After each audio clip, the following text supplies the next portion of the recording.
Hey guys, welcome to Undeniable Proof. I'm Matt Fraser, the psychic medium. And I'm his wife, Alexa Fraser. And here on this podcast, we're going to talk all about life, love, and the afterlife. Yeah, but it's not going to be scary, right? Well, I am a psychic medium. Yeah, but I'm not here for that. Well, I talk to dead people. And you talk too much, which is why we're the perfect couple for a podcast. And we have a great roundup of guests who are going to be giving us a lot of advice, a lot of positivity, and sharing their undeniable proof of the afterlife. So stay tuned. And hit subscribe.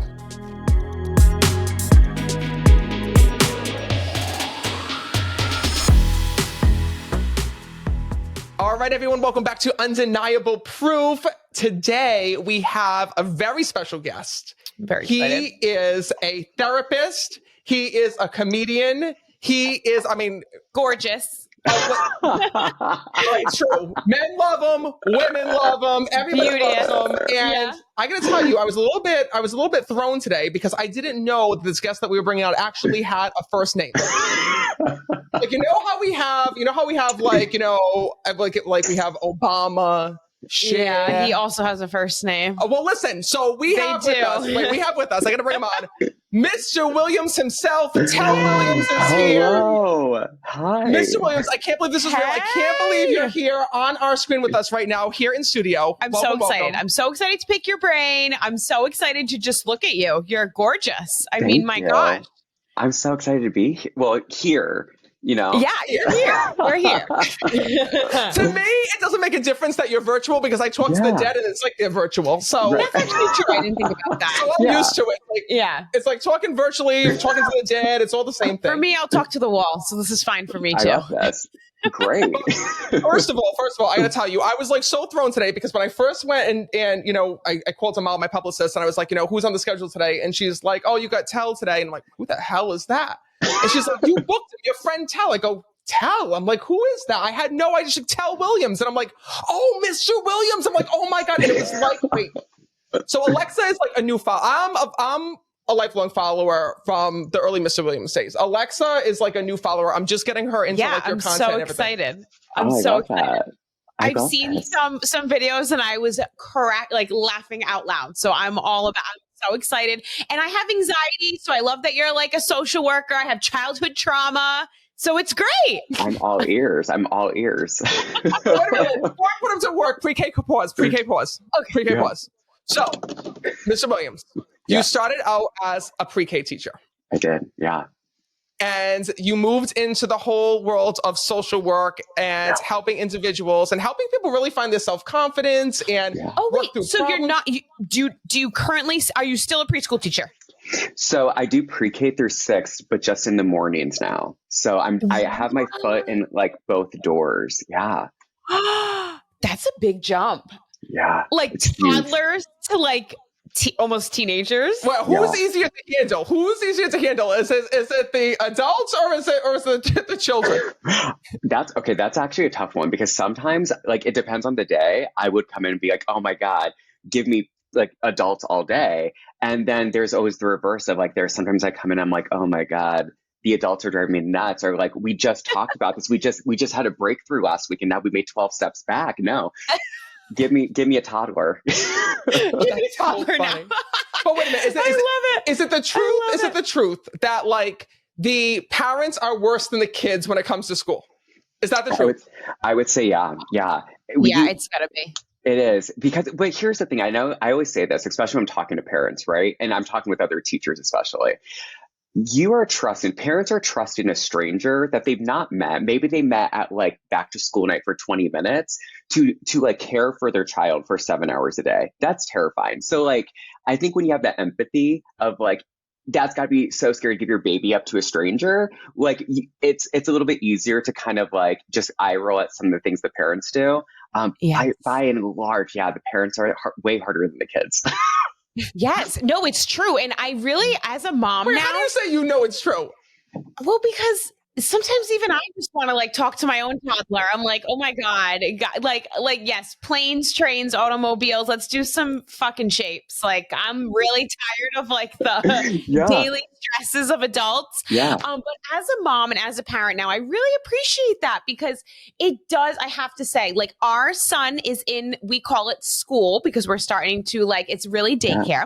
He's 2.5, but we call it school to kind of eliminate any issues in the future of him going to school. But no, it is true that sometimes like, yes, you do think about like, where am I dropping my child off? Yeah. Like you want to make sure it's with people that really do a good job with kids, like, you know, like have that education, know how to handle children because I mean, I feel like on the news, like we've seen things that in certain like daycares and stuff that like people just should not be in the damn profession. Yeah, but also, so it's so nice that you have that compassion is what I'm saying. But wait a minute. I also think you have to have communication with your child as well because even though our child is only 2.5 years old, he'll come home from school and tell us the teachers that he does like and the teachers that he doesn't like. Oh, absolutely. And he knows, like he can tell. Yeah. Yeah. Yeah. Oh, they're brutally honest. I say no one's going to hurt your feelings more than a toddler. They're so brutal. I know. They are so brutal. Mommy, what is that? Like looking at my face. I'm like, oh my God. Oh my God. Like, but wait a minute. I got to ask you a question. So, Mr. Williams, being a pre-K teacher, right? Yeah. You must hear, because this is our biggest fear right now. So right now, we are like tiptoeing around our 2.5-year-old because we're like, he is listening to every piece of our conversation. He knows all the tea. He knows all the tea. Everything that we talk about, that mommy and daddy talks about, he knows. And I'm like, he's going to go to school or say something to her. Like he's been telling our secrets. No, I'm like, seriously, he's going to like gossip. Like he is going to like someone, if he like gets interrogated for like a fucking cookie, he will tell all of our tea. Like all of our, like Royce, I'll give you ice cream if you tell me what mommy and daddy talked about all day. And he will spill. But enough about us. So we like to talk about ourselves. You like to talk about yourself. You like to talk about yourself. You like to talk about yourself. I have questions for Mr. Williams. Stop. He's not in therapy session right now. We can't be well, it could be too. I need that as well. So what is the gossip? What is the tea that you've heard from these little toddlers? Like what is like the sweetest story? I feel like one of the funniest things a kid, because you have no secrets anymore. Once your kid's a toddler and they can talk and they listen, everything goes to school. I think one of my favorite things ever is a kid was saying that after daddy went to a fair and now he's sleeping on the couch. And I was like, and I was not getting it. I was like, oh, like maybe he got home late from the fair. And he's repeating this over and over and over. And my dumb ass like doesn't think like, hey, don't bring anything up. And so it's parent pickup time and mom's picking up. And I was like, all day today, we'll call him Bobby. Bobby's been talking about this fair dad went to. And she's like, what are you talking about? I was like, I don't know. He said that daddy went to the fair. And I'm assuming he got home like he's really concerned dad slept on the couch. And mom's like, he had an affair. And I was like, oh my God. See, I got that. I knew where he was going with that. It took me so long. It took me an embarrassing amount of time. And I said this to the parents. So all I can think of now is like, this parent hates me. This parent probably thinks I was being like a dick and like was like acting like I had no idea. None. This is enough to make my water break. This is insane. Affair. Can you believe it? Can you believe being that like the mom must have been and like mortified that poor woman? She's probably thinking like the whole class knows now. Oh, well, 100%. They think, but me included, think that dad just went to a fair and had a blast at the fair. Oh my God, I was so embarrassed. Oh my God, that's hysterical. Yep. Oh my gosh. So I love kids. Like I could sit and talk about this all day long. Did you always have a love for kids? Like how did you end up becoming a teacher? Did you go to school for teaching? Like how did you get into teaching in general?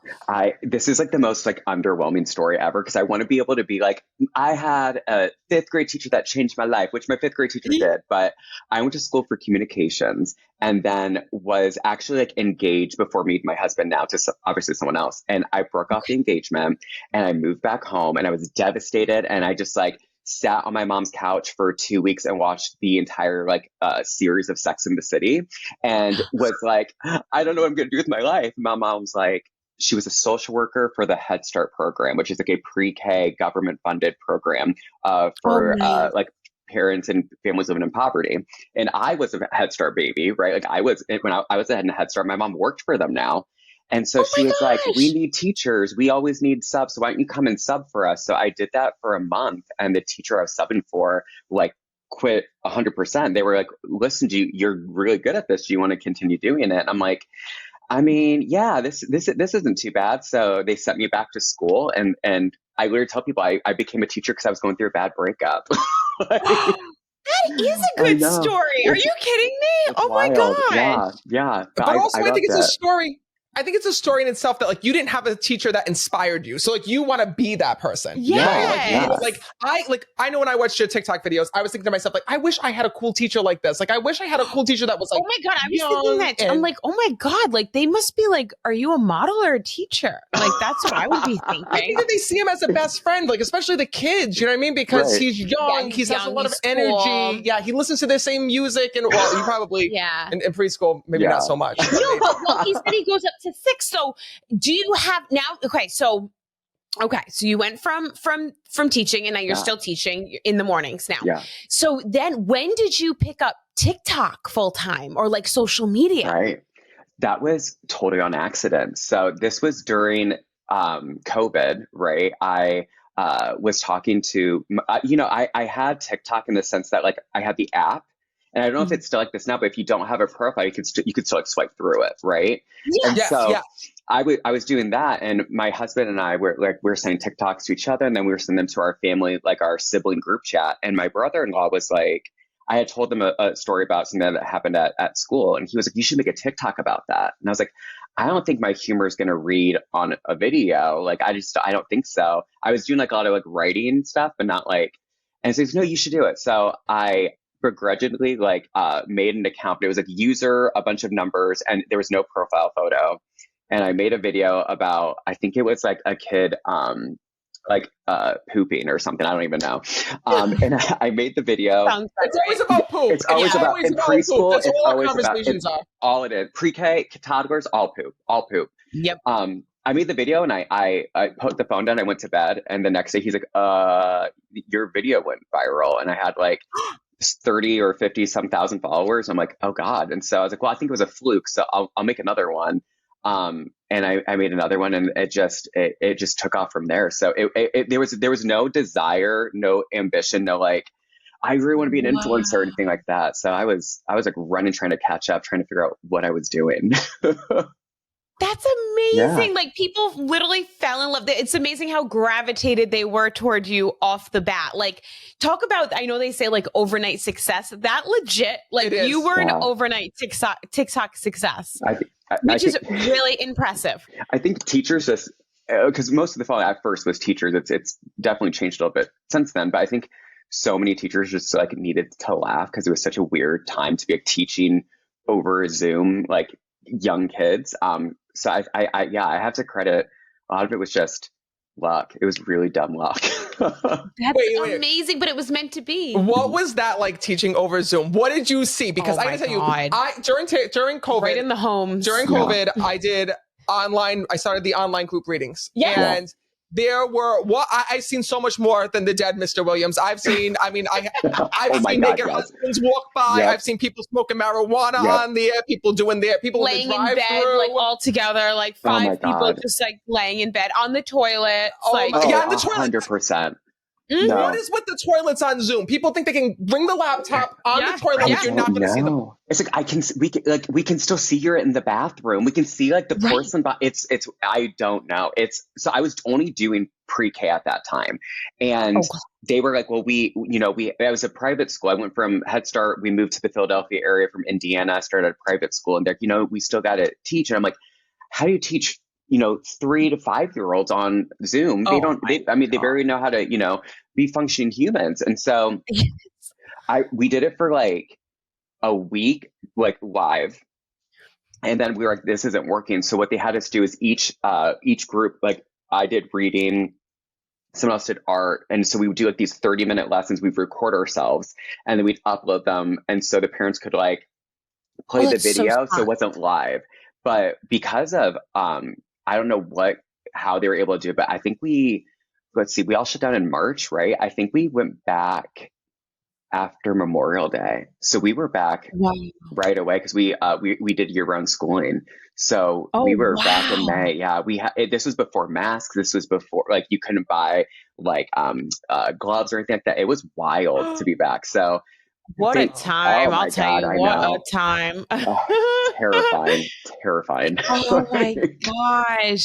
So you were balancing like online teaching, Yeah. teaching these kids, doing some overnight success TikToks, which is amazing. And so then in terms of your social work, did that come with the whole teaching and the Head Start program? And So during this time of everything blowing up, I think I had like a year, maybe. I think there was a year. And I decided I was going to go back to school and get a graduate degree in social work. But I was like, I don't know anything about social work really. So my husband's a professor at the university. So I was like, well, I can get another bachelor's degree for free. So why don't I just go do that? And if I like it, I'll go into a graduate program. And so I was a big dum dum, and I was in social media. I was teaching full time, and then I thought I can take 22 credit hours in a semester. oh, Yeah, I mean, I think my mind went numb. I was Um, going to say, you just wanted to like have a breakdown, huh? I You were I just did asking for one. 100% because I was running off of nothing but like caffeine and like delirium or something. It was awful. Oh my gosh. Yeah, Now, is the social work what you do full time now, or is yeah. it like full time social media or No, I half? don't do. This is so weird about me. I have made it a point to not do Mhm. social media full time. Good Because for for Thank me, you. God. I'm like, Good Thank for there's, God. you. Because yes, I feel people lose themselves. I They do. I I do. feel And people do, lose it's not, I themselves. I mean, do. we see what happened with TikTok. Sorry to Yeah, interrupt you, but it's like, yep, it's not a stable no, means of income, I should say. Maybe for some people, those lucky people, but you always need something. And, but yes, so continue. I love that you it's put that the out there for and. yourself. I knew that like there's going to be a younger or more attractive or funnier someone that kind of fills that niche of mine online. And so I also I for me, because so much of my stuff has always been about advocating and very political, I also knew that that would make me very unattractive to some brands. And so I was like, if I wanted to do this full time, I kind of have to like put my foot in my mouth and not talk about certain things. Yeah. And for me, I was like, if I'm in school for social work, and social work is rooted in social justice and stuff. So yeah, I was very much like, as soon as I'm done with my graduate degree and I pay for Mhm. that, then I will continue to do social media for as long as it feels good or is fun Yeah. or I have a platform to do so. And when it goes away, it goes away. Like I actually was very okay when TikTok, like I was like, oh, okay. So Well, many people have said that. I kind of felt the So same way. many I actually people didn't said realize that. how productive I was in those 48 hours. yeah, So I was like, oh, But wow. one thing that's never going to go away with you is that you are such a good storyteller. Like when Yes. I look at your TikToks, it's like some of the stories, it's like, I want to know what you're doing like behind the scenes. I want to know what happens like after you clock out. And I think the first video that I saw that like instantly was like, oh my God, this guy is hysterical, was when you went to the liquor store on the weekend and he got caught, right, by one of his students. Wait, this is You're gonna tell, yes, you're gonna tell the story. You're gonna tell the story. Wait, yeah, okay, I need to yeah. hear the story. I'm So, sorry, I'm a new follower. Let me hear the go story. I ahead. love it. So this is the embarrassing thing too. This has happened multiple times. But No, but I didn't know that. That makes yeah, it even better. multiple. So one of the times that it happened, and I don't know if this is the same one you're talking about, but I was going to the liquor store, and I had like two pretty big bottles of wine because we were using them for our centerpieces at our wedding. And I was like, and it was a rough day. So I have like several bottles of wine, and then I have like a massive, like the big bags of peanut M&Ms. And I hear Mr. Williams, and I was like, and I turn around and it's not just one, it's like all three, because I had each of the siblings and they're running up to me and I'm like, clink, clink, clink, like giving them a hug as I'm like, the wine's clinking and I'm like, I'm mortified.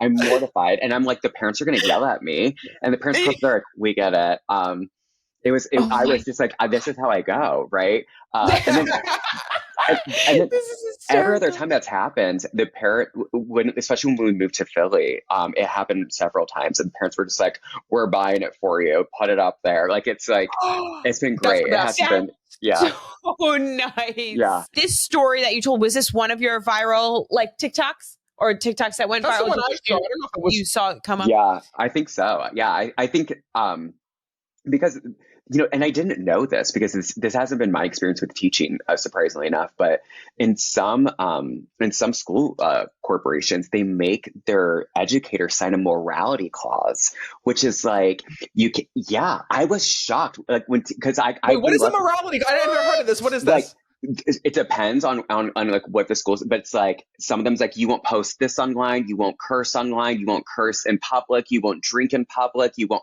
there's certain I'm like, are you kidding? And I'm big, baby. When I clock out, I'm not Mr. Williams anymore. Like don't worry about me. Right? What? I'm not checking on you. Don't check on me. That's so I know. Oh my God! You have a life. I know, right? And so I think that's a huge thing too. And I found that out. I found that pretty early on doing social media. That I was like, oh yeah, that's not, baby. When I'm off the clock, I'm off. Unless you're going to pay me. Yeah. Well, I think you set that precedence for everyone. I really think you do. I think you set that precedent for everyone because when we tune into your TikTok, right, and it's like, you know that Mr. Williams is a great teacher. You know that the kids love him. But then Mr. Williams also heads over to the liquor store and he's stocking up on his wine so he can get ready for Monday, right? Yeah, like everyone else.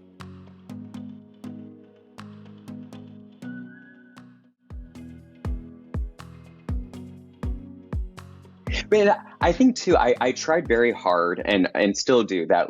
I've been very cognizant of not ever recording in my classroom, not recording my students, not recording their voices, not using their real names. And so I think that because I've made such a separation of the two, it's my school life. I'll tell you guys stories about and everything like that, but you don't get an intimate look at it. You don't get to look at my bulletin boards of my classroom because I think that's a safety thing.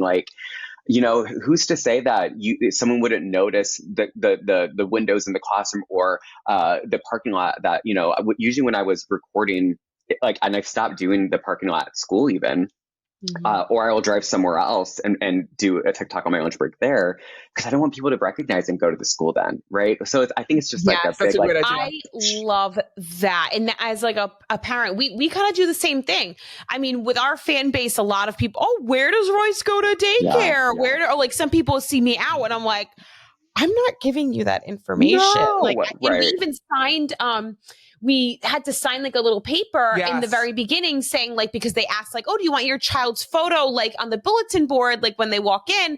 And I said, no, but it can go in the classroom, but it can't be on the bulletin board 100%. because then they know where he is. And, fans get crazy. You have fans, people get a little crazy and they get a little entitled and, a few, I'm sure we all have a great community and fan base, but you have those few kind of crazies and they don't think they're doing anything wrong. And they show up to the kids' daycare or school and they're like, I just love you. And it's no, 100%.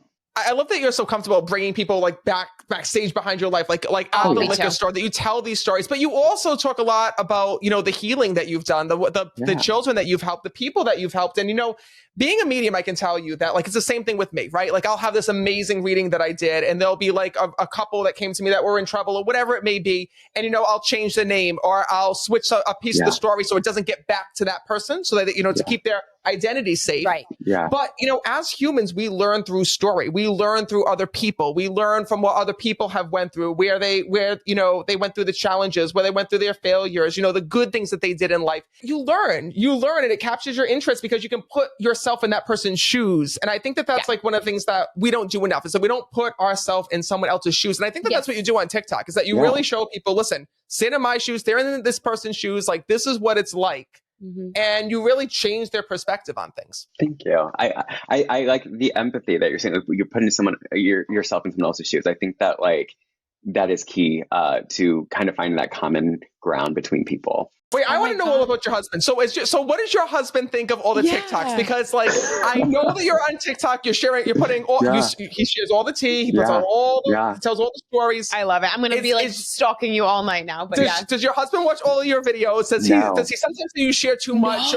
No. Is he more private? Is he more? Oh, for sure. I will hear my voice. I'll hear my voice on his phone because he's on TikTok and it's just pre-K-pop. And then he scrolls. I'm like, but he's like, I heard you make it. I heard you spend an hour and a half making it. I don't need to watch it again. in real time finished. But he's much, much, much more private than I am. And I was really big on like, I didn't, sometimes he's in TikTok, sometimes he's not. I would say he's maybe like been in like 5 to 10 TikToks out of the, hundreds or thousands I've made now. But I made it a point. I didn't want to have to rely, or if we were like a couple on TikTok, to have to be like have that pressure of making content together. And he's just really private. And so it was actually really funny because the day TikTok was going away, he had a TikTok that he just used to scroll, and he made a video that was like husband reveal, and it was me on the couch, and he posted it. And I thought, that is so funny. So I made a TikTok about it. And then by the next day, he had like 150,000 followers. So I was like, he was also an overnight success. He was so mad at me. Crazy. It's like meant for you guys, even though you don't want it like that much. But it's like your hobby. God. You enjoy it. And you make a little spending money, like whatever. It's great. But it's just so funny that people are so. It's not funny. It's amazing how like people are so gravitated towards you. They just want to hear what you have to say. It's so. Oh my! I think a lot of it too is just the there's no pressure. Like I make a video because I think it's funny, or I make a video because I want to say something, or I make a video because I think this is important.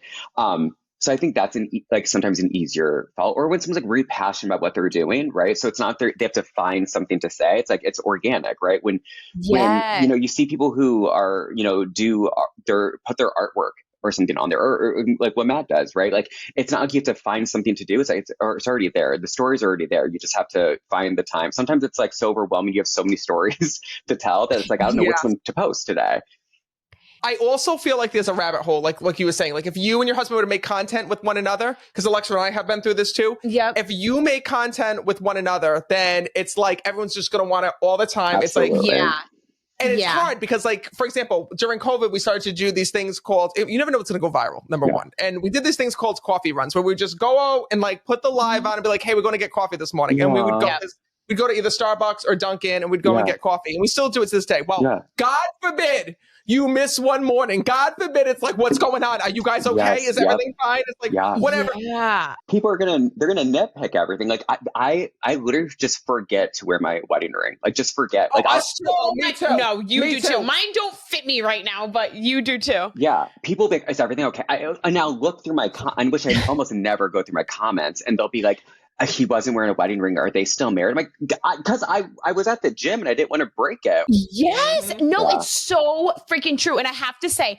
especially being now a mom and pregnant, the comments, I'm good about like filtering them. I've gotten better. When we like first started like our TV show and social media, I was really rough with the comments. Totally changed. But I get sensitive a little bit around this time, like especially when it comes to like my parenting or like my pregnancy, because it's like two things. Like I'm the mom, relax. Like you should not feel comfortable giving such intense, unsolicited advice about a 2-year-old. And with pregnancy, I just get vulnerable and there's just like too many opinions for me and like too much pressure. So that's where I'm not lazy. It's just like some days I feel like doing it. Some days I just don't feel like doing it. Let's talk to Ms. Williams about the biggest scandal that's going on right now with our son, the pacifier, the binky. It's like full on wars. Like some people are like it started when hundreds. When did it start? When he was like 6 months old, people were like, he needs to get rid of the binky. Probably like a year. Probably like a year. No. And a half. I feel like nope. I feel like it started 6 months. People are like, why has he got the binky? Get him off the binky. Get him off the binky. Like he can't have the binky. And then other people are like, leave it alone. The people like do a binky tree, send it up to heaven, do this, do that. And then people like, it's like insane. But like it was starting to get to the point where it was like every other comment was about a binky. Like every other comment. My thing is, especially when it comes, if you're taking the kiddo to like an orthodontist or a speech pathologist or whatever, and they're saying it's not an issue and it's not affecting their speech or anything like that, like just let it be. Why are you judging the parent for that? Like if it's not an issue, it's fine. Yeah, no, you're absolutely right. So like I never saw anything wrong with it. And I asked the doctor, like, is it bothering? He's like, his speech is clear, his teeth are fine, and like we did like wean him off where now he only uses it at nighttime only. Even that, like I see him on the monitor like going to bed and he doesn't even have it in. Like it's like he almost completely has dropped it at this point. But it's like, I'm the mom. He's a little chatterbox. Like, I'm watching everything that he's doing. I am making sure that he's like up to speed with his speech, pronunciation of words. And I even took him to the dentist and they said, as long as it's gone by 3, you're all set. Yep. Wait, but the other thing too is like the judging too over like what he's eating. Cause like, obviously like I'm guilty of this. No, this every time one gets me. Oh, look at the talking through the teeth. She is. This one gets me because I'm in that kitchen slaving. Okay, this child is even eating avocado toast. He's been eating it since like 6 months old. Do not tell me that this child doesn't eat well because I'm in that kitchen go on. Right. So of course you want to post like content of like nobody wants to see a kid, right? Just eating a fucking stick of broccoli. Right. They want like, you know what I mean? Like they got a big donut that's the size of their head. You want to take a picture of it online. You have a big lollipop. Like obviously it's cute, like Instagrammable. Like anytime I see that, it melts my heart. So I want to share it on social media. And people are like, oh, you give this kid his junk. Oh, you give this kid his junk. This kid never eats a good meal. All this kid eats is sugar. Blah, blah, blah, blah, blah. Meanwhile, he's eating, what did I have him making? Like orzo and like risotto the other night and like chicken and like all of these healthy meals. I'm like,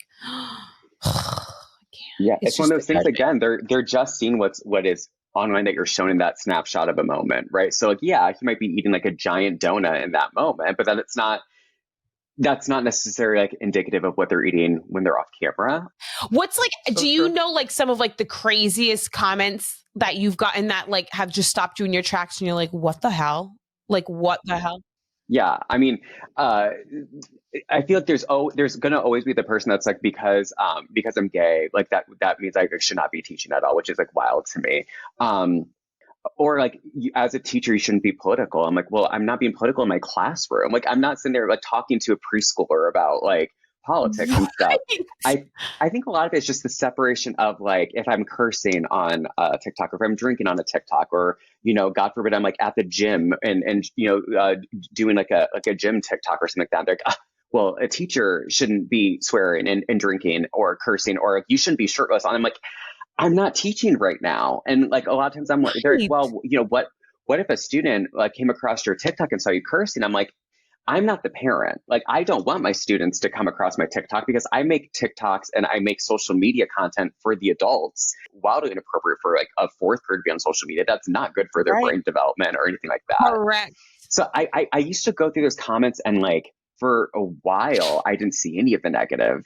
And then the negative hit and I was like, I don't even know what to do with this. Like, this isn't anything I've ever wanted. I didn't know why I was getting negative feedback. And I think now I'm at the place where like, I don't really care. Like, for the most part, I'll check the stuff. And I'm very lucky that most of my comments are more positive for the most part. And the negative ones, I think for a while, rather than being like, oh my God, this hurts me, I now just like put the person on blast and like, well, like video comment them back or like say something on there. I think for a while I was like, I gotta be so nice. I can't say anything to them. And then I'm like, oh wait, I don't care about being nice now. No, I feel like that's what they want. Like, this is what, like, okay, I'm going to tell you right now, being a psychic medium, negative people who are negative, they like being negative and they like any type of negative energy, whether it like, they like to blow things up. They like it to be negative. They want someone. The reason why they comment is they want someone to see that negative comment. They want to be noticed. Absolutely. They want that energy. And then they realize like, you know, like karma is real. Karma happens. Yeah. And it's like, that's the reason why things don't go well within your life, right? It's the reason why when you're trying to bring someone else down, when you're trying to ride over someone else's success, when you're trying to do these things, it's like, no, like, you know, it's funny because this is the advice like I gave Alexa when we were doing the television show, it's like, I don't delete the negative comments. I leave them because what's so beautiful, and even like watching your videos, is that all the negative comments fall below and all the positive comments rise. Absolutely. And like, I will tell you, like going on your TikTok, I have not seen one negative comment on your TikTok page, but I also don't go looking for them, right? So like the people who are seeing those negative comments are purposely going to look for them. They're purposely trying to see like, oh, what's someone saying about him? Oh, what's the tea? What's this? What's that? And they're trying to like make something or find something and I've seen this happen so many times. Yeah. Well, I'm also like a firm believer in if they're doing that on TikTok, they're doing that at a restaurant. 100%. They're being rude in line. they're doing it at a concert. They're doing it like that. That's just how they live their life. Yeah. It's just a negative. They're miserable. And the really funny thing is, I think when they leave the comment, they think that they're going to be the exception and not the rule. And people are going to be like, I agree with you. Oh my God, I was waiting for someone to say it. And that doesn't happen. And so I think what does happen is when I call attention to or make a video replying to it, 9 times out of 10, all of a sudden that video that comment is deleted. And it's just like, you wanted this, you wanted to get a rise out of me. You wanted me to respond. You wanted me to feel hurt by this. And I think that you're upset because I'm not hurt by it. I'm telling you how dumb you sound, right? Like making this comment. And I think there's something to be said about the community you build, right? 9 times out of 10, I also don't even have to make a video about it because the person ends up deleting it because I have a community of people in the comments that kind of just like, that's fully right. go and support me. Oh, 100%. Yeah, your army. Yeah. No, I love that. I love that. That's just, we feel the same way about like arts. Like we have created like such a nice, and I feel like this goes for, all of us are when like, in your example, like when you're just being your authentic self and you are just, you're talking about just going to the liquor store after school, or you're talking about something that happened in school or whatever. People gravitate toward that naturally and they want you to be honest. And then you create your really nice community and they comment on every video and they're, boosting you. And then, they definitely come to your defense because there are some comments that we laugh at and people like, mind your business. They're not your kids. Like, it's so funny the way they like stick up. But I have to say, I am a big fan of you replying because I love when people do that. I do. I know sometimes you like to be a little quiet and you're like, I don't have to reply. No, I like what Mr. Williams does. I like the replies, like put them on blast. I don't because I don't want to I don't like, okay. Fine. Well, if you don't, the thing is that with negativity, right? Like the one thing that goes up a negative person's ass, right, left, and center is ignoring them. If you ignore them and just sometimes, but then you have like in Mr. Williams' case where it's like, okay, like you put them on blast and I think they do get embarrassed sometimes. Like I think they're like, oh crap. Like I really have to sit there and ask myself, like, is it worth in this moment? Right. And so I say this a lot to clients when I'm like giving therapy. It's like, you're correct. We always want to respond to something, not react to it. But then ever so often to validate ourselves, we have to react to something. We can't always respond. And that is the best choice to make. And so there are times I'm looking at it, I'm like, I'll make a video. And before I post, I'm like, it's not worth it. And sometimes I'm like, you know what? For me, this is worth it. I just have to put this person on blast. And I know it's not the best option, but it's the correct one at that time, if that makes sense. Because they're going to. It makes perfect sense to me. Yeah. I got you. Yeah. I love it. I get hate on all the time for, what I get hate on? For swearing. Believe it or not. Like if I say like, people were saying like about like, oh my God, he swears so much during his events because I use the word shit.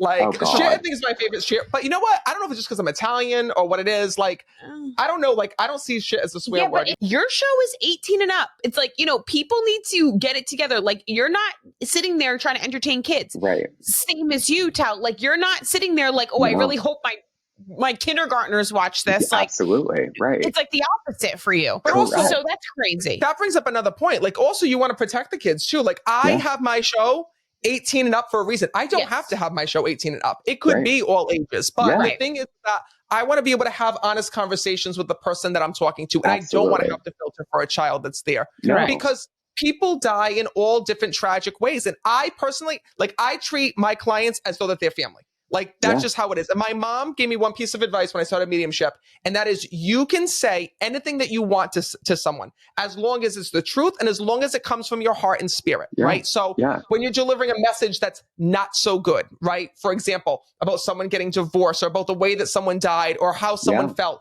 as long as it's coming from a place of love, you can say anything. And I do that with every single reading that I do, every single show, but sometimes you can't pitter patter around, or I never would anyway, on how someone died. I mean, things come up things come up It's about like, what are you going to do? Yeah, people pass in tragedy. People pass of suicide. People have passed, in tragedies like 9/11, right? In horrible, horrific ways. And it's like, I have to be able to have those real conversations with people. I can't be filtered. And that's one of the things, like I even say before going on television or, do through any reading that I do, is I never know what the souls are going to tell me. And I can't filter the messages on what's there. My question is this, because I've had a really hard time with bringing the baggage home of my clients. Like, for example, people come to me because they want to know what's going to happen in the future, right? What's going to happen with this, with that. They like, for example, back in the day when I did private readings, people used to come to me with some very heavy drama, right? Real life situations. They were going through a divorce. They were almost losing their kids. This was happening. They had an addiction that, their grandmother was saying, you have to stop doing this. You have to stop doing that. And like, the spirit always will give you advice. Like, this is what you need to do. These are the steps you have to take, right? Yeah. Just like Tell does with the clients that he works with. Right. The issue is that then I remember, and still to this day it happens to me, where like I'm at home wondering, like, are they doing it? Are they taking that advice? Are they going to do it? Are they going to do it? Yep. Yeah. Have you ever read or know the book The Giver or watched the movie The Giver? No. Okay, so it's a novel. It's like a utopian novel. It's like most kids read it in like middle school, but the concept is it's a utopia, and everything's perfect. And there is one elderly person called the Giver, and he holds all of the bad things. But like things like everything's in black and white. So he remembers color, he remembers pain, he remembers happiness, though he remembers every tragedy that's happened, every sickness, every ailment. And so, and this guy has to keep it in so no one else can have it, right? And so, as he gets older, someone else, their job becomes the giver, and he has to give that person the next thing, right? And so I say that therapy, a lot like what you do, Matt, it feels like people are giving one of the heaviest things to you, and then what do you do with it? Like you're kind of given that. And so there's a couple of things I did. I made it a point that as a therapist, I was only going to see adults, and that was because it was really difficult to have really traumatic conversations with kids. And I was doing that as a teacher. I kind of do that now, but only to a certain point, because I do social emotional learning with kids. So I do a lot of social emotional learning with kids, and it'll be things like a parent will say their grandmother passed away. So then I will give a class lesson on grieving and like what happens when someone passes away and stuff, which is a little bit easier, right? Because you're not getting as much detail than when you're sitting across from an adult, right? And that person's giving you, and so I think from teaching for a while, I was able to kind of practice that differentiating when I get home, right? When a kid brings you something at school, or you worry about, did a kid eat this weekend? Or, if you had to call, make like a CPS report, or you worry about the kids, right? So I think I had practice for over a decade with that. And I would lie if I said there still wasn't times, right, that it was hard. I had a new client come in, and I was like, yeah, what do you want to work on? They were like, oh, just like, maybe like grieving and stuff. Also like, this bad relationship I've been in, blah, blah. And they come into the first session, and they almost to a T talked about their mom passing away in an eerie similar way that my mom did. And it was, I think, the day after her anniversary of her death. And so I would just like, so much of me was like, it was, and so I had to completely dissociate for this session, and I still was able to give feedback and all that. But it was definitely one of those times that they left my office. I got into my car to drive home, and there was just like no music. There was no podcast or anything like that. It was just like a moment, so that when I got into the door, right, I was able to take that drive to just kind of think and sit with it. And then when I came home, like immediately start something, whether that was, going, I always changed when I get home out of my work clothes, no matter if I was wearing something comfy to work. So I'm like, it feels like a stark difference. That's also an energy thing too. Yeah. That's what I was just thinking. That's also an energy cleanse in itself. That's the first part of like psychic protection is like changing into those clothes, like leaving. It's like leaving that energy there. It's actually funny today when we started the podcast, whatever, and I wanted to put on good people, good stories, good things. Like I brought like the glass that I'm actually drinking in right now was from our wedding. Like I brought this because it has like such good vibes in it. Like I always keep energy clings on to clothing, energy clings on to, personal possessions, and you can feel it. And just by you doing that without even realizing, that's psychic protection. It's like, you're like, okay, that's it. Like it's you kind of shutting the door to that energy. Absolutely. Without even realizing it. Absolutely, for sure. It's and you're right. You just and it's so funny you said that, because I just tell clients, like, when they're having a hard time like differentiating their work, I'll be I get out of your work clothes when you get home. And they're like, I don't know why. I'm just like, it just feels like you're leaving that behind. So I love that you said it's like an energy thing. Like, yeah.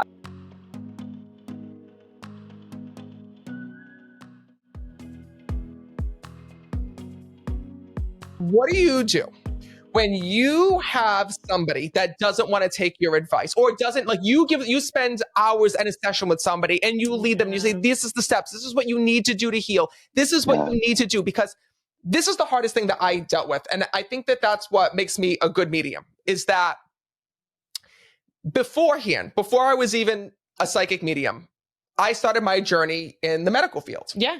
So I actually started my journey as an EMT, and being an EMT, right, and being in healthcare, you have to find the resolution. I'm a resolution. So like, it's not like I just want to deliver a message, oh, your loved one says this and go. It's like, no, we got to fix whatever it is that is going on. Like, you need to get down to the bottom. And I ask, the spirit world certain questions that's going to help you to heal, that's going to help you to push forward, and different steps to take depending on where you are in life, right? What drives me crazy is that, like, the souls will come through and say, you need advice, you need answers, here's your answers. This is what you can do right now. These are the steps that you can take. And then next week, the person's calling and it's like the same issue. We didn't do any of the steps. What is your advice when you see that happen? Well, one, it's very frustrating, right? Especially if it's something like, I know, like, you just got to trust that this would work. This theory, a lot of times what I'll do is I'll take a step back, because if it's happened repeatedly over and over again, I'll just tell the client, like, you know what? I just don't think you're ready for this yet. And I'm very big on being like, I don't want to just sit here and take your money, and I don't want to sit here and it's harming you. Like, it's harming you to sit there and continue to get frustrated with yourself that you can't take the advice. So I'm just like, you're not ready yet. And you know what? I've been there too. And I always bring that into therapy and tell them I'm not this higher power, or someone that is better than, or someone who doesn't need therapy themselves. I go every Tuesday at 10.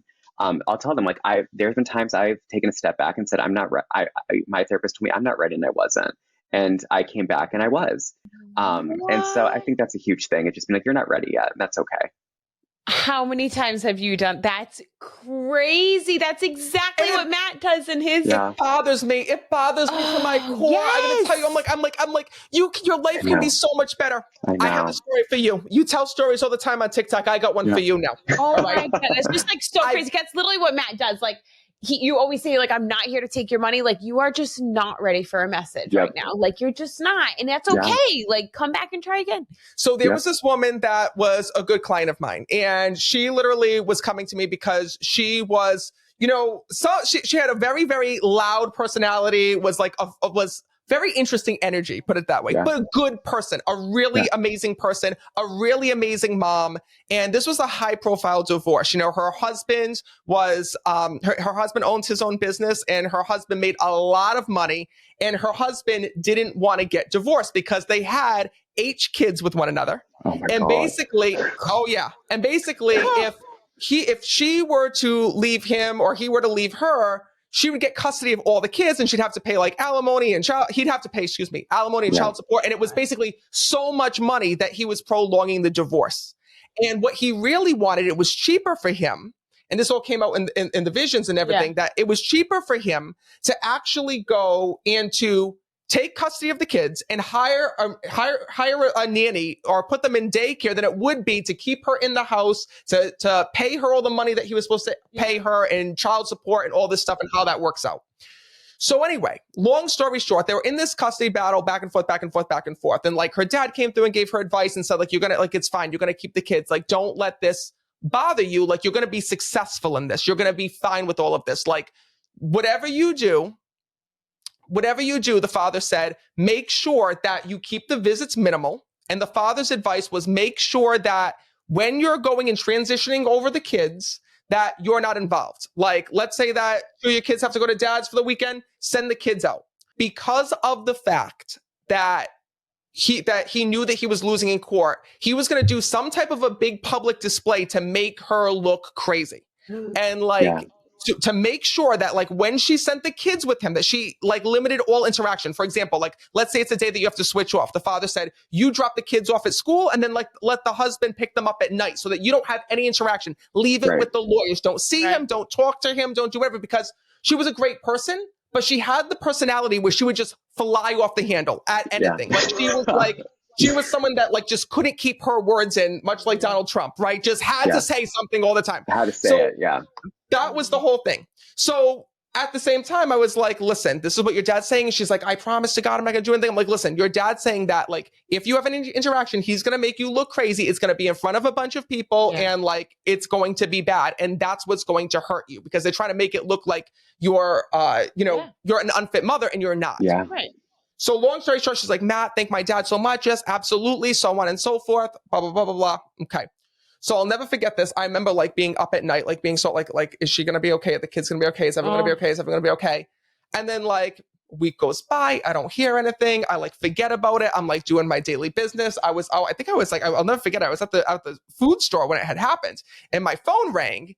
And it was my office, and they were like, Matt, your client's on the phone. Jennifer's on the phone. And I'm like, okay, what's going on? She's in jail. I'm like, what do you mean? Like, I was her one call from jail. She called me from jail.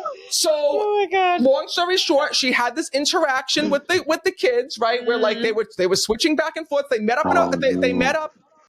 They met up after school. She went to go pick up she went to go and supposedly drop something off when he was picking up, and she went to walk into school and he saw her and he started filming her and saying things on his phone, and she went after him and started like slapping him and punching him and throwing the phone and doing all these things. They called the cops and there were all these witnesses, and she's like, what do I do? What do I do? Like, girl, you didn't listen before.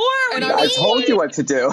Well, what listen. What do you do? So then her dad, I was like, oh my God. I'm like, first we're gonna get out of jail. I can't get you out of jail. You're in a different state. Like, we need to get out of jail free card. So after that, right, her dad came back and said, like, you're still gonna be successful in court. Like, don't worry, you're gonna be okay. So on and so forth.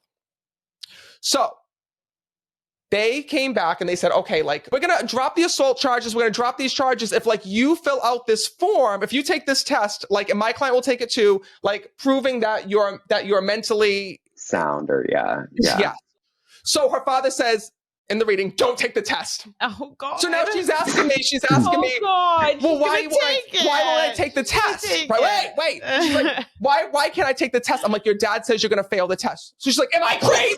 Like, why would my father? I'm like, listen, I'm not saying you're crazy. Okay, I don't know. I'm like, your father's telling me that you're going to overthink it. You're going to put answers like those tests. So like very much you have to answer honestly. You can't try to like trick it. And you're going to like not answer honestly or whatever. I'm like, I don't know. I don't know anything about it. All I know is that your dad says you're going to fail the test. Well, we had a 10-minute conversation. Like, am I crazy? Am I not? Why would my dad say this? I'm like, the souls don't care if you're crazy. They just see the future, right? And like, don't take the test. Or like facts. Like you always say, like, it's just like what it is. It's truth. Right. They're not like biased. It's like, this is what it is. This is what's going to happen. Right. 2 weeks later, I get a call. Matt, I failed the test. I'm like, why did you take the test? Your dad take the test. She's like, well, we're done. She's like, what can I do now? And I'm like, listen, I can't help. You're not going to listen anyway. What do you mean? I don't know why people don't listen to the dead. Like when the dead tell me things, like I listen. Yeah. Yes. Yeah, why wouldn't you? Like a therapist. Like, like I would listen to you like more than myself. Like, you know what I mean? Like a trusted professional. But wait a minute. I have a question for you, Mr. Williams, because I already know the answer. Williams, like, are you empathic? Yeah. As I'm talking to you, I'm going to tell you, and I want to save it for a little bit later on, but like, it's crazy because like before you actually do a reading as a medium, right? You start to get little things, like little messages throughout the day. So like all day today, I knew that Mr. Williams was going to be on. Right. So like your mother's been here, like talking to me, like talking, all good things. We'll get into it. But then also at the same time, I was hearing things about you, like that you've always been that kid that's been super, super, super sensitive. Like you were always the kid that was like very in tune with other people, in tune with people's pain. And like you use that now with therapy. Like when people walk into the door, you can tell like, okay, they might be here because they're saying their job is the issue, but really their relationship is the issue, right? And you go there and you know the buttons to push. And it's because you have that that, empathic side of you that you just draw on and you just feel like that's your psychic ability. Yeah, I think it's the ability to really like read someone. So like if I'm asking a question and I see them wince a little bit, what I'll tell them at the end of the session, when I'm usually like, okay, you're here for this, or you said you wanted to talk about this, but you're actually here for this. And I won't say that because I don't want to, again, scare them off. I'll tell them at the end of our first session that we have together, I'll say, I want you to know that I'm not a parent to you.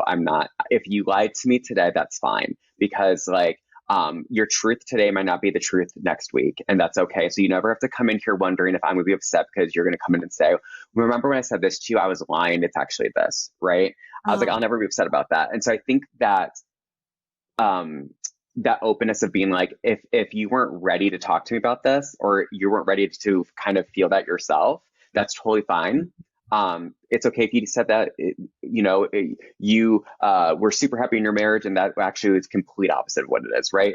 I'm not going to come back and be like, I can't believe you lied to me, And so I will say very, very seldom does someone come in and I'm not able to, within that, like the first session or two, be like, this is what's going on, and kind of have that in my mind for the next few sessions on what we should work on. So let me ask you this. In today's time, what do you think is the biggest challenge that young people are facing? Is it anxiety? Is it depression? Is it what is it that you see everybody coming to you and everyone's saying, I'm struggling with this? What is this? Yeah, it's loneliness. We talk about the loneliness epidemic, right? And it's because I think that, especially after COVID, that changed a lot of things for us. I think a lot of the trauma, a lot of the issues that we were keeping down, and we were busy enough with our lives that we didn't have to worry about them, we could avoid. I think a lot of them came up during COVID because no one could stay busy enough to avoid. Correct. I would say, wow. I'm trying to think of, I don't think I've had a client yet that hasn't asked, how do you make friends as an adult? And I know it breaks my heart. No, it breaks my heart every time. Like, I don't know. I don't know if it's my pregnancy hormones, but like, I'm actually going to start crying. She's crying. No. You're tearing up. Because that's it's sad. It's so innocent. It's almost like a child back, like your inner child. Coming out. And it's like, because when I moved here, when I moved from Indiana to here, I said, I asked the same question. I'm like, I don't know how do you make friends, because we don't have a third place anymore. We don't have that place that our parents might have had where, there was Bridge Club, or they went to the American Legion or whatever. And so I remember I was like, I'm going to do theater again. Like, and I'd done theater at home, but I was like, I'll do theater when I move, because that's a sure way of meeting people and making friends. But I tell clients now, I say, what is something that you really enjoy? What's a hobby you like? And I'll get them involved. I'll find, a place that does basketball or whatever. And I'll tell them, I was like, I think that trust that there are so many people out there that are going through the exact same thing of wanting to be able to connect with people, make friends. And I say, go back to kindergarten compliments, right? Like, that's how we connect with people now. So like, if you're wearing the same shoes as someone, you really want to talk to them, like, oh my God, we're shoe twins. Or like, ask a question that you already know the answer to, but like, you'll make that person feel good. It's so sad, and it's hard. And like, again, I've been there too. So when my clients are asking, it's like, I have the same issue when I moved here, and it's terrifying. But yeah, it's definitely loneliness. I mean, and I think loneliness then sparks depression, then sparks anxiety, then sparks so much more that comes with it. But yeah, I think people are they just want someone to hang out with and be friends with and be able to have conversation with. I love what you said about the hobbies, because something that I experienced after motherhood and becoming a mom was loneliness, as crazy as that is as well. Even though I have the most amazing husband, I now have a child. We have a big village around us, thank God. But it was like I totally lost myself. I felt like nobody could relate. I felt like I didn't even know who I was anymore. And something that I did is I'm very into, and I feel like last episode we kind of talked about this too. I love like the inner child stuff, because especially because I had like a tougher childhood. So I just love like bringing up, like, I feel like we all need to revisit that as adults. And I think just like what you're saying, like the kindergarten compliments and kind of like going back, because something that I loved as a child that I brought back after I became a mom was dance. I went back to dance classes, and I met some like amazing women through dance again. And I like felt almost like the same feelings that I felt as a child again. And like that love and that passion that I had for dancing and going and like taking that class. And like I've told you so many times, like for that hour, like I don't think about anything. It's like pure happiness, like the same way that I felt doing it as a child. So I love your advice of like, you know, do what you love, like take up some of like these hobbies that you love. Cause even as like an adult, it might like seem funny, like, oh my God, I'm 26, like taking a dance class again and like doing leaps across the floor. But that's something that like brings me joy. And like one of my passions is dance. And like I was able to meet people through there. So I love that advice. So that is awesome. But loneliness is actually something that I would not have expected. Me either. I did not expect that answer, but I like that answer because I also feel like, yes, I feel like everybody has anxiety and depression to some certain point, but it always stems from something. No one just has it to have it. So I love that I can tell how empathic you are because that's like really a root issue, like loneliness. Oh, also, for sure. Yeah. And you know what I did every day, actually, where I met a lot of people too, is if you just go and set up your computer at Starbucks and just sit there and work on something. Yeah. Yep. And also people who have dogs, right? People have dogs that walk the dogs. You would not believe, and now especially having kids, everybody wants to be a friend. Everybody wants to be a friend. I can't. Oh my God. Like I will sit and talk to moms for like ever, like a line like at the playground, like because I'm with a toddler every day, I can get a little bit lonely too. Like I'm a stay-at-home mom, you know, that's all I do. And I feel like when I finally get an adult, I'm like, hello. Yeah. Hi. Yeah, but go out and just do something like Mr. Williams is saying. Yeah. Let me tell you something. Alexa and I started walking. We go for we haven't walked in a while, but we used to go for a 3-mile walk every day. And we would see the same people on the walk. And then you start to know these people and you start to have conversations with these people. And then you know their dogs, you know their kids. And then, you know, next thing you know, you build friendships. And it's just amazing. And then also don't close your circle, right? So many people close their circles. Oh, yeah. Yeah, 100%. I think I love that you said that. Like, one, go out with yourself, because I always tell clients, like, we can never make one person our whole world, because then if they were to leave us or something were happening to them, we have no world anymore, right? That's right. So I love my husband so much. If we were walking down the street and a bus was coming, I would push him out of the way and take the bus, right? Because I could not live knowing that I could have saved him. And if he ever did anything to disrespect me or hurt me, I would easily be able just to walk out that door, because I love him unconditionally. I love me more, right? And that's not a bad thing. And because we are our longest, our most intimate, our most interpersonal relationship we will ever have, right? We are by far, no one's going to be with us longer than ourselves. And so that means that I know I love him so much that if it would be me or him in a bus, I wouldn't want to live knowing I could have saved him. But I also know that if he were ever to like hurt or disrespect me, I love myself more, that I'm not going to be around for that, right? So I think that's a huge thing of take yourself out, be okay with being with yourself, because we have to date ourselves also. But I love that the fact that you know your grandma also being like, you know, when you're out at these places, we're not going to be able to meet new people, especially if you move to a completely new city, completely by yourself, right? Yeah. You're not able to meet people if we're not out there where people are, right? And so I think that's an important thing. Like, go have that dinner by yourself, go to a bar and have a drink, go to the gym. And, you know, that's how we meet people. And I know it's scary because, I thank God I'm old enough to remember that what it was like to be able to create a friendship with them before social media. But now it feels like if we're not friends with them on Instagram or TikTok or Facebook, before meeting them in person, it's a weird thing, right? Where before you could just strike up a conversation with someone willy-nilly at a restaurant or at, the grocery store. Yeah. And I'll tell you something else. Like, I've seen it in my own readings. I've seen it where people come to me, they're like, why am I not meeting somebody, right? Can my mom help me meet somebody? Can my dad help me meet somebody? Can the spirit world help bring someone into my life? Yeah.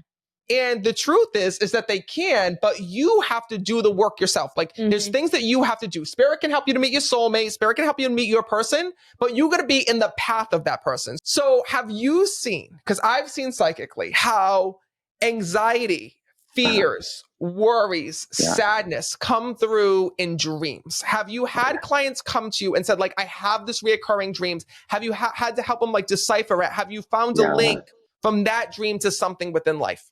Oh, God, yeah. I have those. Oh, yeah. Well, I think one, it's important to, because they'll be like, I don't know, it was a weird dream. Like, none of it made sense. And sometimes it's even difficult to like reiterate or because they'll tell it to me and I'm like, it is so obvious why you're having that dream. What? Like it almost like I don't understand like the disconnect for them. So Yeah. for sure. Though, like I'm having this recurrent dream, or if I have a client with like OCD, they're like, I keep on having this intrusive thought, and I'm like, it's not just a random thing or a random happening in this dream. Like it's very specific to what's happening in your life at this moment right now. Yeah. Oh, Wow. absolutely. But it's also the soul's telling you something, right? Like for example, like messages come from different places. They come from our angels, our spirit guides, right? Our higher self. Mm-hmm. And then also a lot of times what happens is that we hear these messages through our thoughts and fears. Like for example, right now, Alexa is having reoccurring nightmares, like reoccurring dreams about, I know you don't want me to bring it up, but we're going to bring it up because we do here. We're honest. It just sucks. I know, but we're going to talk about it because it's real. About pregnancy, right? About birth. She's having specifically, birth specifically, having a C-section, like going through that, like. Well, my first birth was a little traumatic, and it was very interesting because I was so calm that night, but all of the shock came like weeks later, which is so weird. And I feel like that's normal for what you deal with, with like people with trauma, and then what you deal with grief, because sometimes things just aren't like. The next day I wasn't like, oh my God, like what I went through. It was more like weeks later. I'm like, holy shit. Like, wow, I really just went through all of that. Like I didn't have time to process it. So then unfortunately it came through in my dreams. I kept having recurring dreams of my C-section. Again, even though everything was fine, I was healthy, baby's healthy, thank God. Still, it was very scary. I hadn't even got my wisdom teeth out yet. Like, and there I was getting cut open 7 layers a week, like with a baby coming out, and then becoming a mom for the first time. And then like my husband showing up 12 hours later, like it was just a lot. So unfortunately, now that fortunately, but unfortunately, like I'm pregnant again, and all of that stuff is kind of floating to the surface again as I'm getting closer to birth. And so the trigger is, being pregnant again and then having these reoccurring dreams about birth because I'm like terrified of birth. Yeah. Oh, even though I already did would be too. But if you so when we grieve too, grief can be, we can grieve over death, right? Or we can have ambiguous grief, which is grief outside of death, right? And I think that one of the important thing to remember is that grief can stay with us lifelong, and it's a cycle, right? We don't go through the steps of grief and then we're done. We cycle through them, and of course, it's something that's traumatic because in that moment you're very alone, and C-sections are already traumatizing because how we give C-sections to women is like inhumane, in my opinion, of strapping every like ligament down, and it's horrific. It's awful. Scary. Thank you for validating that. And doing that alone without your husband there, right? And then immediately becoming a mom after all of that, it's terrifying, right? Yeah, I think that like as time would come forward, although that you can remind yourself you're not in that same space, right? You can remind yourself this, but that doesn't. The thing with anxiety isn't logical always. Anxiety steals joy, right? Like that's what it. And so it's hard because your body remembers and you remember, and it's as time goes on, that's terrifying. And no matter how much time you sit there, but it's different because of this, and this, right? It's still nonetheless was traumatizing. Yes. Thank you. Thanks. Because it really is. I gotta tell you, I love this side of you, Mr. Williams. I love this side because I don't get to see this side all the time. And I know amazing. It is to see like how he talks and like to see how like you help. Like I know the information that you're just talking about is going to help so many people on this podcast right now. And also at the same time, I want to hear you help him. As long as you're ready, I want to hear from Sure. Toll's mom. I personally want to hear from Toll's mom. So, Okay, so first of all, I I'm had sure no he choice. does I too, had no but choice I mean, but to be ready because I gotta tell you I want to hear this all day I'm ready. long. So first of all, just gonna tell you about the way that it works. So readings happen long before somebody walks through the door. Right. So what happens is like all day long, like I had your mother with me, like talking to me, like bits of information. So I'm just gonna tell you the way that it came through to me. So first of all, when I was connecting with her, she immediately told me that she was your mother, that obviously you're gonna be here tonight. Yeah. And right away, like I could sense immediately the bond that the two of you had. Like the two of you were best friends here in this world. Like your mom rested everything on your shoulders and you with her. Like the two of you had such a deep bonding connection, to the point where when I was connecting with her, she was telling me that the hardest pain that you had to go through was losing her, because everything that you did in life, every decision that you made, everything that you did with your mom. But she's also telling me, and I have to bring you back way back to your childhood, because your mom would show me visions of when you were a child. And she told me about the fact that you and your mom were always very close, but you and your dad didn't have that closeness. You and your dad didn't have that bond. So all of that connection that you had with your mom was solely because you were looking to her for love with everything. Your mom, all of her love was invested within you. And she said to me that that's the reason why it was such a hard loss for you. And she just said to me when I was talking to her earlier, she goes, if there's one thing I wish I would have let my son be a little bit more independent. I wish he would have been let him be more independent, because she was so in love with you and so much into your life that she wanted to be a part of every decision. She wanted to be a part of everything. And also she said to me this, she said, you were also her hero, because your mom tells me that because you didn't have your dad there, right, back when you were younger, and she didn't have a person to lean on, your mom a lot of times used to lean on you, and she used to use you as an adult. She used to have very grown-up conversations with her back when you were younger, back when you were 1, 2, 3, 4 years old. Like, your mother wasn't a baby talk type of person. She was not a type of person that was like, do you want this for lunch or this for lunch? She's like, tell you got to make a decision. You eating this or you eating this? We having this, or you didn't get to make a decision. Your mom made it for you. Yeah. Oh, 100%. Yeah, for sure. So the thing that I have to tell you is that your mom is telling me that she also wants to take this opportunity just to thank you, because your mom, when she went to the other side and she looked back on her life, realized how much that you helped her. Your mom was showing me visions. When I tell you, like, this woman, like, was showing me vision after vision after vision. I was trying to like check on the laundry today, and she was showing me visions of your life. I was trying to go and like get my work done. She was showing me visions of your life, and just the bonds and like going back from when you were younger, because what she showed me was this. She showed me that she had a lot of rough times back when you were a kid that she tried to kind of hide you away from and to keep you away from, especially with her family. She tells me there was a lot of issues with her family where she herself felt alone. She herself felt disconnected. And therefore you became like her best friend. It was always, telling his mom with everything. Does that make sense to you? Yeah, she was one of 12 kids, very good Catholic Puerto Rican family, and she was the black sheep of her family. Yeah, she tells me, she talks about feeling as though that she didn't have anyone, feeling so lonely, and she relied so much on you. And with that, she tells me that what she didn't realize is that your mom always felt like she was going to be here forever. She didn't realize she was going to die when she did. And your mom is also telling me that when she was here, she also went into the mental health area, because she tells me that she struggled with her own thoughts. She struggled with her own anxiety. She had her own challenges that she was trying to overcome within life, she showed me.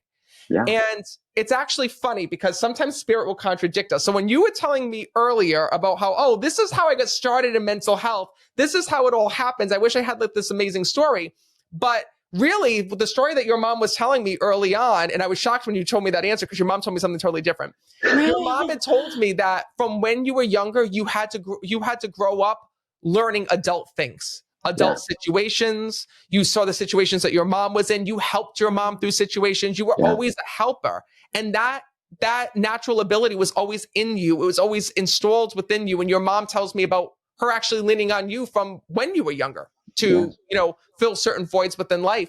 And she shows me that she always knew here in this world that you were going to be in the mental health world, that you were going to help people, whether it be as a teacher or within mental health. Like, she just shows me that you've always had that in you.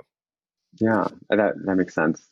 She's also telling me that she comes to visit you all the time. She actually uses songs to reach you. Have you heard songs that remind you of her? Yeah. Uh-huh. That's her way of coming through. She's also telling me from the spirit world this. She talks about her passing being unexpected here in the physical world when I'm connecting with her.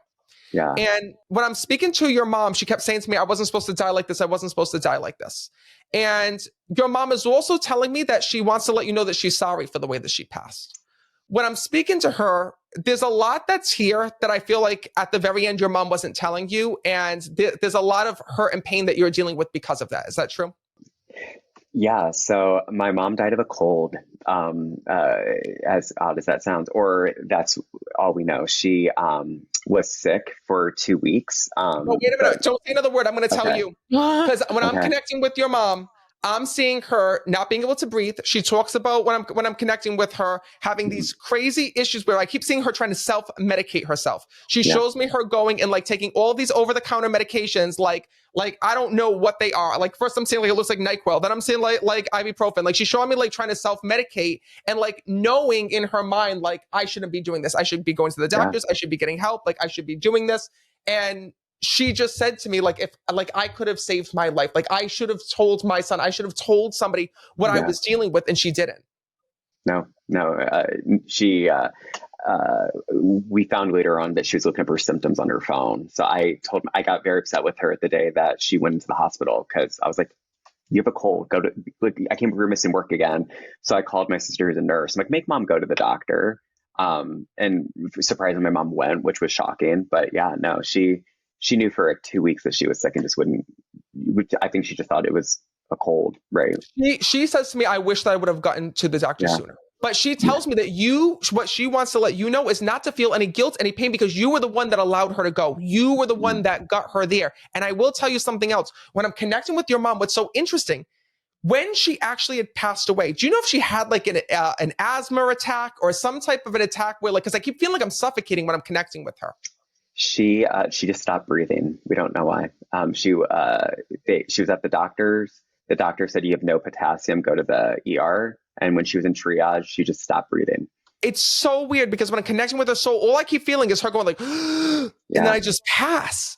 And it's the weirdest thing that I can ever explain because, like I said, to your mom, it's like almost like what I'm feeling in my chest is almost like if you were to have like just an asthma attack and like you have no control over your breathing and just passing. Yeah, it was. She stopped breathing. They put a tube in, intubated her, and like that. After she woke up maybe 10 minutes later, and I called at me because I was like, "Mom, stop freaking out. It's just that," and then didn't wake up after that. I will tell you that she does tell me when I'm sitting here with you, I did not want the tubes. I did not want the tubes. I know. Yep. And that was the hardest thing. And she does tell me, though, the one thing that she needs you to know from the other side is that she's sorry for leaving you in this way. The reason why she didn't tell you, she didn't want to worry you. Your mom wanted to make sure, absolute sure, that like if she were to call you or she were to reach out to you, that it was like panic mode. Your mom was very interesting because to her, health was a big deal. Like, for example, and what I mean by that is that she did take her health seriously, but she took it seriously for other people. Like she was so used to being the giver and taking care of people and being there for other people that when it came to herself, like she didn't want the attention on her. Like that's what she's showing me. 100%. She's also telling me, did she pass around Christmas or like right before Christmas? She passed away January 5th. Yeah. Okay. Because she talks about Christmas time, and she keeps bringing that up to me when I'm connecting with her. And she said to me that, you know, one of the hardest things is that you go through and like every Christmas, it's like you have to be reminded of your mom's passing. And she says, I don't want you to feel that way. She keeps telling me it's so important that you make new memories. It's so important that you make memories knowing that I'm there and that I'm with you. And what I also see when I'm connecting with her is I keep seeing a blanket. Do you have a blanket of hers that you held on to? So it's like our family blanket. So it's like me and my siblings will pass it around. But yeah, we have a blanket of hers. And she keeps telling me, like, she's like, you have to talk about the blanket. You have to talk about the blanket. And she says to me that, you know, when you pass it around to one another, I don't know how you do it, but she said to me, like, I know about the blanket. She knows about that's the way that you remember her. Oh. What's interesting is that even though you have other siblings, right? Yeah. You and your mom were the most connected. And that's the crazy part of all of this. And I don't know if it's just because of when you were born or, you know, the timing in which you were born, but like you were always the one that was like there with your mom. Like you're, don't take this the wrong way. Your mother's showing me like that. Your other siblings were like more independent and like she clung on to you because like it was always you and her, you and her, you and her. I was born on her birthday, so we shared that, and then every so often that was on Mother's Day as well. So we were always like birthday buddies.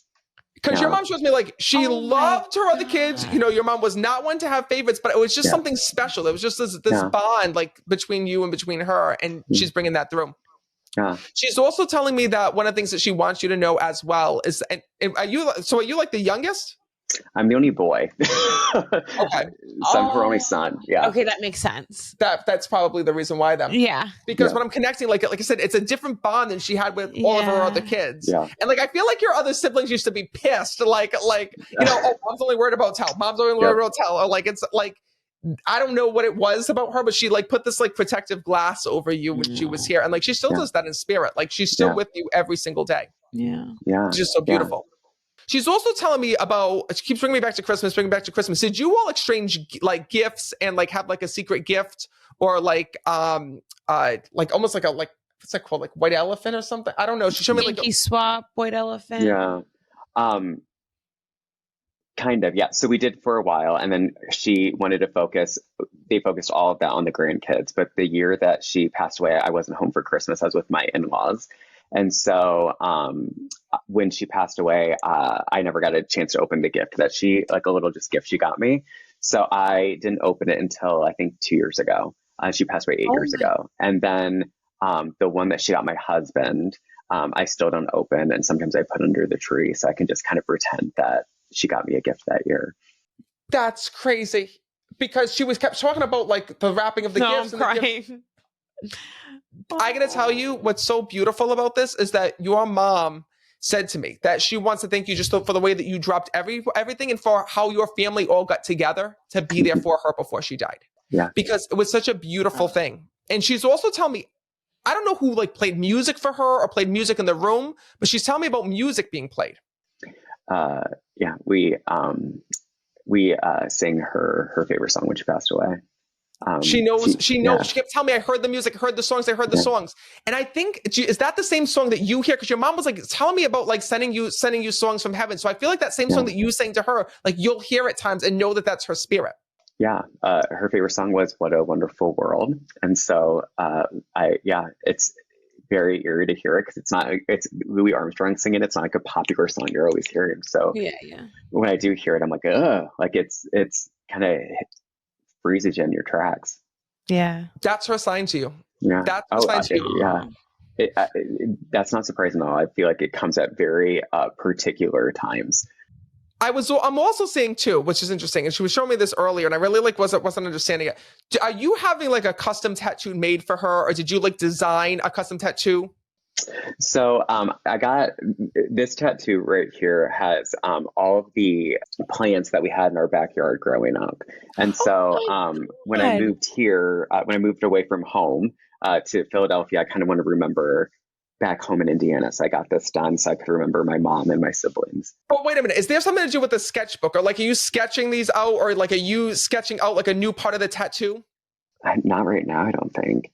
Because I feel like you're going to add to it. Like, I feel like when I'm kind of connecting with her, she was showing me like this tattoo being drawn. And I feel like there's going to be parts that you're adding to her or that you're putting more on it. And it's her way of just showing you that from the other side. And like, she knows about that. Did you tell anybody that you did this? I didn't tell my siblings until it was done. Most of the tattoos I've gotten, like this one's for my siblings and for me and my mom, that I didn't tell them until it was done. What? That's amazing. Because I wonder if that's what she's showing. Whatever it is, I kept seeing it like there was all meaning. Like it wasn't just going to the tattoo parlor and getting like angel wings or like getting this or getting that. It's like it was done around like symbolism, you know, about things from your life, things that you've seen, things that you'd been through, and like obviously those plants would be part of it. But she knows that you did that for her. And what I got to tell you, what's so beautiful about your mom is that even though she passed in this way, she said to me what was so refreshing for her was to see that she knew that you were going to step forward and try to keep the family together and be the one that reaches out to everybody and holds everybody close. And your mom wants to thank you so much for that. Yeah, absolutely. She actually just said to me that, and it's actually funny, she loves your husband, by the way. On the other side, she's telling me that she wishes that she got more time to spend with him as well. But wait a minute now, she's spilling the tea on Mr. Williams here. She tells me you kind of bossed him around. Oh yeah, for sure. Absolutely.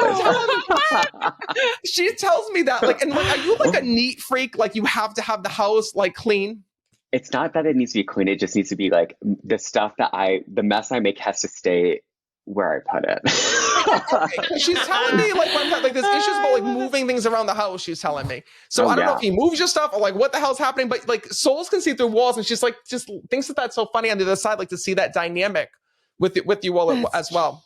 That's funny. She's also telling me, hold on one second. She's also telling me about where she grew up. So she grew up in another country? Puerto Rico, yeah. Okay. And are you going to Puerto Rico, or are you and your family going back there? That is so weird. No, I was going, today I had the random thought that I wanted to go for our birthday in May. She knows about that because she said, talk about Puerto Rico, like talk about that trip. So when you go. Insane. So listen, this happens all the time during readings, right? Is that like souls know what you're thinking, and sometimes thoughts that come into our head are actually not sometimes, like all the time. If they're speaking to us, the thoughts that come to our head are from our loved ones. So when you say like, "Oh, I'm gonna do this," you might say like, "Oh, I'm gonna do this," but actually, it's put there by your loved one saying like, "Hey, I want you to do this. I know you're gonna do this, and I know you're gonna do this for me." So the fact that you had that thought just today before you came here, like your mom knew.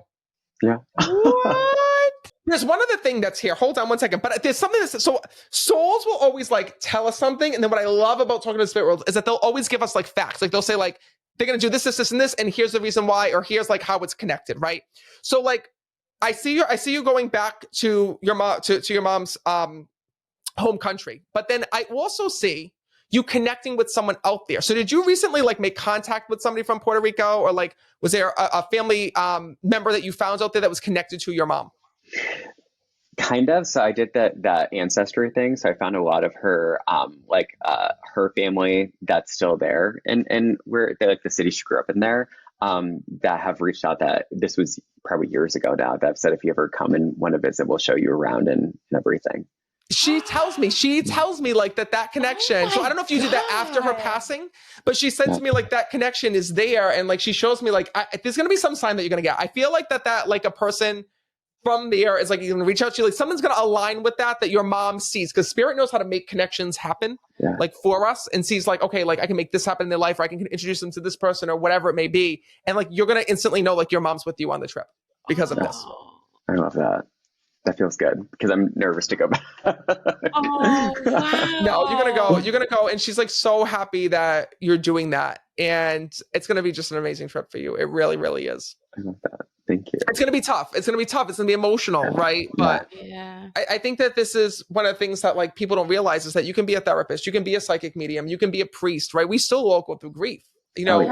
And we all go through different types of grief. Like, I can't tell you how many mediums come to me like, I shouldn't be feeling this way. I shouldn't feel this way because I talk to the other side. I talk to my loved ones, but I do. And it's like, it's a different bond. Wait, we're going from having someone physically there to having to learn to communicate with them spiritually. But, you know, your mom is here for you because the other side of that coin is this. She also showed me that with your other siblings, that they're grieving her death and passing very different than you are, which is so interesting. Like it's almost like what's hindering you from healing is that like you're still thinking about your mom and her death and kind of going over the passing, where like it's like your your sisters have all kind of been able to pick up their lives and keep going. Does that make sense? I always said that they the grief that they were experiencing, they got to kind of pull that and hold it a little bit with their kids, right? And create a stronger bond with their kids. And because we don't have kids, I think it was different. They still get to celebrate Mother's Day. They still get to have kind of those things. It's just different for them. But I mean, I will never celebrate Mother's Day again, you know, stuff like that. So yeah, I feel like we definitely grieved it very differently. Me and my sisters did. Yeah. Your mom knows about that because she shows me that. And like, that's the reason why, like, you're also going to notice it in different ways. Like signs, like you might get more signs than your siblings do. It's not because your mom doesn't care about them or that she's favoring you. It's because you're the one who needs it the most. Like, and even here, like it's like her nurturing this connection, like reminding you of that bond, reminding you of that love, reminding of the strong bond that you had and still have with your mom. Like that's really what she was driving home to me, even before I stepped into the studio today, because you need to know that. You need to be reminded of that. So even though like, you're like, oh, my sisters are doing so well. They're doing this, they're doing that. They're doing they're able to celebrate all these moments and not grieve or not grieve as hard or however you want to put it. Yeah. Your connection was different. And that's what your mom wants you to know. That's very validating, right? Because it was. I don't know that it was stronger or bigger, but it was definitely an absolutely different dynamic. And I think that when she passed, I was so focused on making sure my sisters were grieving and that they were okay that I didn't deal with it for years until we moved here. That I was like, wait, I think I'm sad over my mom dying. No shit, But I think I was delayed in that grief for sure. Wow. Unbelievable. There's one other thing that she does tell me as well, because what I love about her is she's an open book, and she's like, just wants to tell me like everything. She also says to me that what she really wants to clear your mind about is that she doesn't want you to think that the hospital was at fault or like there was something that was done to her there. Like that's like really big for her, because she was telling me about this internal sadness and this internal worry. Like, did she catch something in the hospital? Was there something else there? What had happened? And it was just this series of unfortunate events that just happened.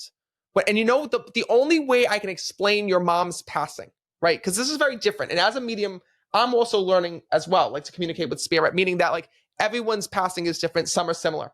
Right. The best way I can describe it is almost like when somebody has an allergic reaction. Like when somebody has an allergic reaction and goes into like anaphylactic shock and just passes. Like that's the only way I can describe your mom, is that it was just so sudden. It was just so unexpected. And at the same time, it was like, it was a freak thing. Like it was a freak thing. And unfortunately, the hardest closure to get with a passing like this is that there's no definitive like cause. No, there was. And that gives me anxiety. Yeah. I think there was like on the autopsy, there was like 12 reasons that it could have been. But yeah, it's wild that you say that, because it was very, again, strange circumstances that I think most people would understand the reason why there's a delay in grief. It was a traveling sub doctor that was subbing at the hospital. He was great, super kind, amazing man. That he was supposed to leave the morning she passed away. And he intentionally missed his flight to come back to the hospital to be with us. And my friend was one of the nurses on the floor, and he asked her to give his email to them so I could email him. I didn't say I wanted to email him, nothing. And when I emailed him, I said, my friend says that you wanted me to reach out. And he said, when your mom got to the hospital, I could tell by all the rings she wore and the way she wore her hair, she was the life of the party. But when we were looking at her blood work and this, it revealed something a little bit more sinister. You should probably get with your sister and maybe like compare notes or something. And so that's what we were left with. Like the doctor cried with us and said, I wish that I could help your mom. He couldn't. I think what he wanted us to know is that like you said, I think that it made us question if the hospital was at fault. I think ultimately my sister, who's a nurse, was like, I don't think this was a hospital thing. I think this was mom was sick for a while and went septic and she didn't tell anyone. But yeah, it's weird not having that answer, because sometimes that knowing what happened helps.